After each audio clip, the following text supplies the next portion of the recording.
안녕하십니까. 향구남보교수 임유정입니다.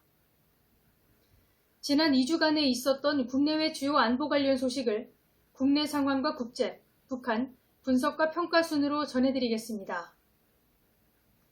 먼저 국내 정세입니다. 정부가 내년도 국방 예산안에서 북한 핵미사일 위협 대응을 위한 한국형 삼축체계 등 핵심 전략 확보 예산을 전년 대비 10% 가까이 증액했다고 밝혔습니다.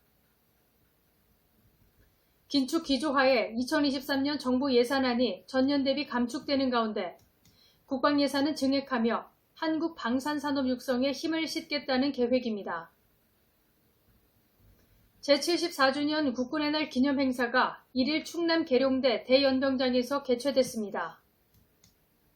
계룡대는 육해공군 3군 본부가 위치한 국군의 심장으로 이곳에서 국군의 날 기념행사가 열린 건 지난 2016년 이후 6년 만입니다. 튼튼한 국방, 과학기술 강군이란 주제로 열린 이날 기념행사는 육해공군과 해병대를 대표하는 핵심 전력을 선보였습니다.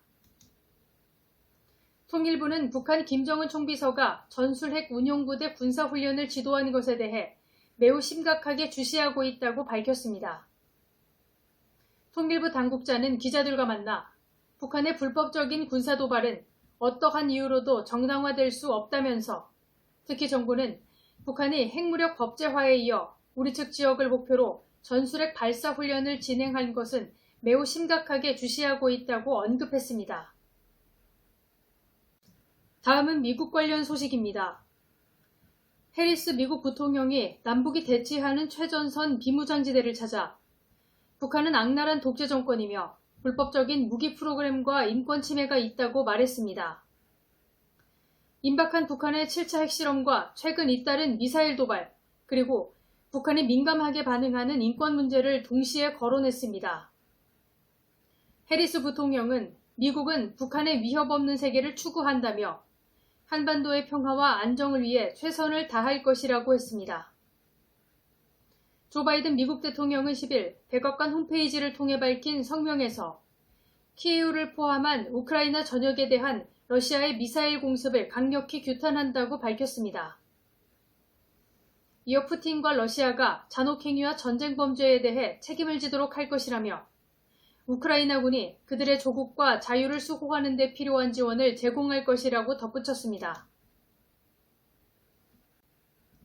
다음은 중국 관련 소식입니다. 중국이 정제유 수출 쿼터를 최대 1,500만 톤 확대할 것이라는 전망이 나왔습니다. 유럽의 천연가스 등 에너지 부족이 현실화되면서 중국산 정제유 수출을 늘리기 위한 조치로 보입니다.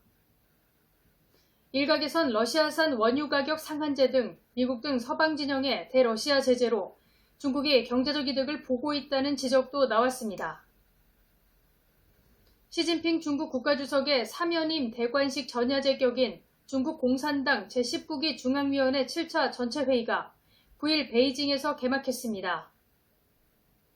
7중 전회는 오늘 16일 열릴 20차 전국 대표대회를 최종 준비한다는 점에서 시 주석 집권 연장의 내용을 미리 엿볼 수 있을 것으로 전망됩니다. 7중 전회에서 눈여겨볼 대목은 출석 인수의 변화인데 출석 인수가 바뀌는 것은 시 주석의 집권 3기 이전에 얼마나 많은 사정 작업이 이루어졌는지를 가늠할 수 있습니다. 새롭게 구성될 최고 지도부 구성원들의 면면은 전례에 비춰 당 대회 폐막일 다음날 열리는 제20기 1중 전회 때 공개되고 이때 시 주석이 당 총서기로 공식 재선출됨으로써 집권 3기를 열게 될 것이 확실시됩니다. 다음은 러시아 관련 소식입니다. 블라디미르 푸틴 러시아 대통령이 우크라이나 4개 주와 병합조약을 체결하면서 우크라이나 전쟁이 더욱 위험한 국면에 진입하게 됐습니다. 시료 지배 상태였던 크림반도 병합대와 달리 4개 주 가운데 2개 주를 러시아가 완전 점유하지 않은 상태에서의 합병인 만큼 우크라이나가 영토 탈환을 위해 공세 수위를 높일 것으로 예상되지만 러시아도 영토 보호라는 명분을 앞세워 맹반격에 나설 가능성이 높기 때문입니다. 일각에서는 푸틴이 오데사 등 전략적 요충지까지 차지하려 들 수 있다는 전망이 나오는 등 발발 7개월을 넘어선 우크라이나 전쟁이 끝없는 악화의 길로 접어들 것이라는 우려가 제기됩니다. 블라디미르 푸틴 러시아 대통령이 쏘아올린 예비군 30만 명 동원령에 국외 탈출 열풍이 지속되는 가운데 최근 자전거, 요트 등 이색 수단으로 탈출한 사람들이 늘고 있어 화제가 되고 있습니다. 영국 공영 BBC 러시아판에 따르면 지난 27일 러시아 극동 블라디보스토크에서 남성 8명을 태운 요트가 한국으로 향했고 이들이 탄 요트는 북한 영해를 크게 우회하므로 5일 정도 소요된 것으로 알려졌습니다. 푸틴 대통령의 예비군 동원령 이래 러시아와 연결된 하늘길이 닿는 터키, 아르메니아, 우즈베키스탄, 아제르바이잔 항공권은 몇 시간 만에 전량 매진됐고 현재 항공편 가격은 몇 배 이상 치솟았고 최근에는 경비행기나 제트기, 심지어 헬리콥터로 대체 수요가 급증하고 있다고 매체는 전했습니다. 다음은 일본 관련 소식입니다. 9월 30일 한미일 3국의 연합 대잠수함전 훈련이 시작됐습니다. 독도에서 150km 정도 떨어진 해상에서 5일기가 걸린 일본 함정과 군사훈련을 하면서 비판도 제기되고 있습니다. 지난 2017년 처음으로 실시된 이후 5년 만에 실시한 이번 훈련은 한국 해군 구축한 문무대형함과 미 해군 로널드 레이건함, 순양함 챈슬러스빌함과 구축함 베리함이 투입됐고 일본 해상자위대에서는 구축함 아사히함이 참가했습니다.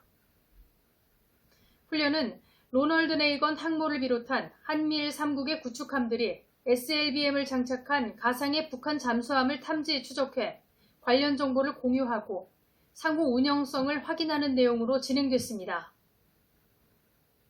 앞서 북한이 25, 28일에 이어 훈련 전날인 29일에도 북한판 이스칸데르로 추정되는 SRBM을 동해상으로 발사한 만큼 3국 해군은 북한의 추가 도발에 대비해 경계태세를 강화한 가운데 훈련을 실시했다고 합니다. 기시다 후미오 일본 총리가 이번 달 21일부터 23일까지 호주를 방문해 앤서니 앨버니지 호주 총리와 정상회담을 추진할 것이라는 보도가 나왔습니다. 10일 교도통신에 따르면 앨버니지 총리는 이날 호주 서부 퍼스 지역 라디오 방송에서 기시다 총리를 2주 뒤 가까운 서부 퍼스로 초청해 회담할 예정이라고 밝혔으며 회담에서는 자유롭고 열린 인도태평양 실현을 위한 협력, 양국이 추진하는 방위 협력의 구체적 대책, 호주에서 개최될 예정인 쿼드 정상회담 등이 논의될 것으로 예상됩니다. 다음은 북한 관련 소식입니다. 북한 노동당 기관지 노동신문은 30일 경애하는 총비서 동지의 혁명사상은 우리 인민의 확고한 신조다라는 제목의 기사에서 김 총비서의 혁명사상은 사상 최악의 시련과 난관이 겹사였던 10년을 이겨내며 얻게 된 절대 불변의 진리라며 김정은 노동당 총비서의 혁명사상이 유일한 지도적 지침이라며 따를 것을 강조했습니다. 북한이 올해 들어 역대 가장 많은 미사일 발사 실험을 한 것으로 나타났습니다. 특히 북한은 ICBM 등 미국을 향한 장거리 미사일을 주로 발사했던 과거와 달리 최근 들어서는 남한 지역을 겨냥한 미사일들을 주로 실험했는데 11일 미국의 싱크탱크 핵위협 방지구상이 공개한 제임스 마틴 디확산 연구센터의 북한 미사일 실험 데이터베이스에 따르면 북한은 올해 6월까지 31발의 미사일을 발사했고 이는 화염과 분노의 시기로 불리며 북미 관계가 극단으로 치달았던 2017년 하노이 회담이 결렬됐던 2019년보다도 많았다는 분석입니다. 북한이 발사한 미사일 수 증가와 함께 종류도 다양해졌습니다. 이제 북한에 남은 것은 핵실험뿐이라는 분석이 나온 가운데 미국 연구기관 스팀스 센터 특별연구원인 하이노넨 전 차장은 전술 핵무기로 쓰기 위해 핵무기를 소형화하려면 핵실험을 해야 한다며 북한이 2017년 이전에 실시한 핵실험 중 전술핵용 작은 규모의 핵실험을 한 적이 한 차례뿐이었다. 하지만 지금 새로운 디자인, 즉 모형이 필요하기에 추가 핵실험을 강행할 것이라고 내다봤습니다. 북한이 남측에서 그간 상상하지 못했던 미사일 발사 수단을 강구하면서 군의 원점 타격과 대북 감시 체계에 허점이 있을 수 있다는 우려가 제기되고 있습니다. 북한이 열차에 이어 저수지에서도 탄도미사일을 발사한 것이 확인됨에 따라 북한 핵미사일에 대응하는 한국형 삼축 체계의 킬체인이 유사시에 제대로 작동해 군사적 목적을 달성할 수 있느냐는 것입니다. 북한은 지난달 25일 평북 태천에서 발사한 미사일이 저수지에서 쏜 SLBM이었다고 지난 10일 관영 매체를 통해 발사 사진까지 공개한 바 있습니다. 당시 우리 군 당국은 이 미사일이 이동식 발사대에서 발사된 SRBM이라고 초기 분석했는데 발사 플랫폼과 미사일 탄종이 실제와는 달랐으며 북한이 저수지 발사라는 세계적으로 유례를 찾기 어려운 방식을 창조해낸 이유로는 우리 군의 정찰 감시를 피하려는 목적이 큰 것으로 관측됩니다. 끝으로 앞서 전해드린 내용에 관한 평가와 전망입니다. 미중 패권 경쟁하에서 발생한 러시아의 우크라이나 침공은 외교 안보상의 팬데믹과 같은 세계적 파급 영향을 불러일으켜 중국과 러시아의 군사 경제 협력은 더욱 강화됐습니다. 조 바이든 미국 대통령은 푸틴 대통령의 극단적인 핵무기 사용 지시에 대해 전쟁을 크게 확대할 것이라는 우려가 커지면서 우회적으로 핵사용 가능성을 경고한 바 있습니다. 또 스톨텐베르그 나토 사무총장은 중국이 러시아의 침공을 물질적으로 지원할 가능성을 우려하고 있다면서 중국에 대해 우크라이나 전쟁에서 러시아를 지원하지 말라고 경고한 상황에서 미중 간 군사 경제 분야에서의 경쟁 구체화, 러시아 우크라이나 전쟁 장기화는 세계 안보 환경에 대한 불안정성이 지속될 것으로 관측됩니다. 지난 29일 방한했던 해리스 미 부통령은 영내 평화와 안정을 위한 핵심 축으로서 한미동맹이 더욱 발전해 나가도록 자신도 적극 노력하겠다고 강조했으며 내년 한미동맹 70주년을 계기로 윤 대통령의 방미를 제안해 한미동맹 강화를 더욱 공고히 했습니다. 최근 2주 사이 동해상에서 한미훈련, 한미일 훈련을 2번씩 총 4번 하는 일을 전례를 찾기 어려운 일이며 이는 지난 5년간 북한의 핵미사일 위협은 커진 반면 한미일 공조체제는 약해진 상황에서 3국이 단기간에 손발을 맞추며 대북억제 전력을 높이려는 것으로 평가됩니다.